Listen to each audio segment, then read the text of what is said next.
Hello friends, welcome back to Gayatri's Hobby Lobby. இன்னைக்கு நம்ம cheesy garlic bread எப்படி ஈஸியா 5 minutesல செய்யறதா பார்க்க போறோம். வாங்க வீடியோக்குள்ள போகலாம். நான் இன்னைக்கு 3 பல் பூண்டு எடுத்துர்க்கேன். 4 slices bread எடுத்துக்க போறேன். அதுக்கு 3 பல் சரியா இருக்கும். நீங்க 4 பல் வரைக்கும் எடுத்துக்கலாம் தாராளமா. அத நல்லா கிரேட்டர் மாதிரி வச்சு நல்லா திருவி எடுத்துக்கலாம். ரெடி ஆயிடுச்சு. இப்போ பட்டர் வந்துட்டு 2.5 டேபிள்ஸ்பூன் ஆட் பண்ணிக்கிறேன்.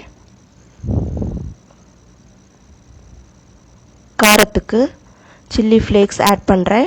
நான் ரெடிமேடா வாங்குனேன். இத யூஸ் பண்ணிட்டு இருக்கேன். பாருங்க இத யூஸ் பண்றேன். நெக்ஸ்ட் வந்து parsley. இது வந்துட்டு என்கிட்ட கொத்தமல்லி இலை இல்ல. அதனால இது யூஸ் பண்ணிருக்கேன். உங்ககிட்ட ஃப்ரெஷ்ஷான கொத்தமல்லி இலை இருந்தா அது யூஸ் பண்ணிக்கோங்க. Next Italian seasoning. இது வந்து ஃப்ளேவர்க்காக எடுத்துர்க்கேன். இது இல்ல அப்படினா நீங்க வந்துட்டு சீரகம் இல்ல ஓமம் எடுத்துக்கலாம். இது எல்லாமே வந்துட்டு இப்போ மார்க்கெட்ல ஈஸியா கிடைக்குது. நெக்ஸ்ட் வந்துட்டு பெப்பர் எடுத்துர்க்கேன். எல்லாமே 1/4 டீஸ்பூன் இருந்தா போதும். உப்பு கொஞ்சம் டேஸ்ட்க்கு ஏத்த மாதிரி எல்லாமே போட்டு நல்லா mix பண்ணிக்கலாம். பாருங்க ரெடி ஆயிடுச்சு. நெக்ஸ்ட் நம்மளோட bread slices எடுத்துக்கலாம். அதுல இந்த garlic paste அப்ளை பண்ணிடலாம். ஸ்பூனோட பேக் சைடு எடுத்துக்கிட்டீங்கன்னா அப்ளை பண்றதுக்கு ஈஸியா இருக்கும். நல்லா ஈவனா ஸ்ப்ரெட் ஆகுற மாதிரி அப்ளை பண்ணிக்கலாம்.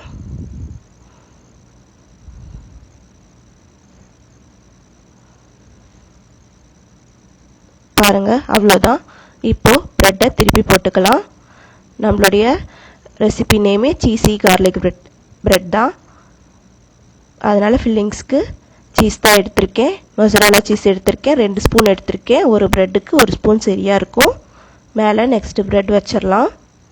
இதுலயும் அந்த garlic paste அப்ளை பண்ணிக்கலாம். பாருங்க அவ்வளவுதான். ரெடி ஆயிடுச்சு. இப்போ தோசைக்கல் சூடா இருக்கா பார்த்துட்டு பாருங்க ஹீட் ஆயிடுச்சு. பட்டர் வந்துட்டு லைட்டா எடுத்துர்க்கேன் ஒட்டாம இருக்கணும்ங்கிறதுக்காக. ஆல்ரெடி நம்ம பிரெட்லயே பட்டர் நிறைய ஆட் பண்ணிருக்கோம். இப்போ பிரெட் வந்துட்டு வெச்சாச்சு. பாருங்க திருப்பி போட்டுக்கலாம். இந்த மாதிரி கோல்டன் brown வரணும். நல்லா கிறிஸ்பியா இருக்கும். அவ்வளவுதான் ரெடி ஆயிடுச்சு. பாருங்க நெக்ஸ்ட் ஸ்லைஸ் வச்சிரலாம்.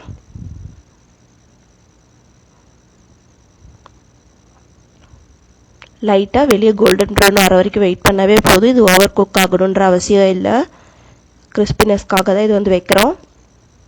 பாருங்க டக்குன்னு ரெடி ஆயிடுச்சு.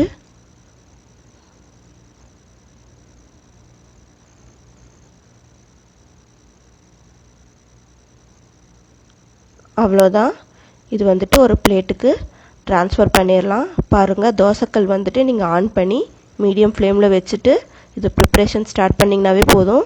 சீக்கிரமா prepare பண்ணிரலாம். சட்டுன்னு செஞ்சிரலாம் கல்லு காயற நேரத்துல. பாருங்க இந்த மாதிரி பீட்சா கட்டர் வச்சிட்டு கட் பண்ணிருக்கேன். நீங்க நைஃப் கூட யூஸ் பண்ணிக்கலாம். இந்த மாதிரி ஷேப்லயே கட் பண்ணி எடுத்துக்கலாம். நமக்கு எந்த மாதிரி ஷேப் வேணுமோ அப்படி எடுத்துக்கலாம். பாருங்க உள்ள சீஸும் நல்லா மெல்ட் ஆயிருக்கு. இந்த மாதிரி நீளமாவும் கட் பண்ணி எடுத்துக்கலாம். நல்லா சாப்பிடும்போதே நல்லா கிரன்ச்சியா ஃபீல் பண்ணுவீங்க. கிரன்ச்சியாவும் கிறிஸ்பியாவும் இருக்கும்.